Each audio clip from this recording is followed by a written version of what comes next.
আচ্ছা, স্যান্ডউইচ খেতে কারা কারা পছন্দ করো? আমি তো খুব পছন্দ করি। চলো তাহলে বানিয়ে ফেলি স্যান্ডউইচ।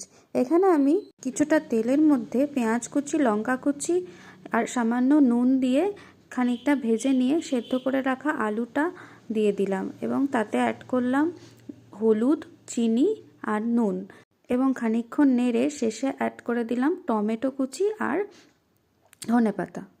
তৈরি হয়ে গেল আমার স্যান্ডউইচের পুর। এরপর একটা ব্রেডের স্লাইস নিয়ে তার উপরে পুরটা ভরে উপর থেকে আর একটা স্লাইস ব্রেড চাপা দিয়ে সেটাকে একটা ফ্রাইং প্যানে সামান্য তেল দিয়ে উপর নিচে ভালো করে ভেজে নেব।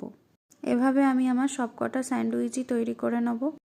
খুব চটজলদি একটা টেস্টি ব্রেকফাস্ট বানানোর জন্য এটা তোমরা ট্রাই করতেই পারো। খেতেও ভালো হয়, পেটটাও ভরা থাকে অনেকক্ষণ।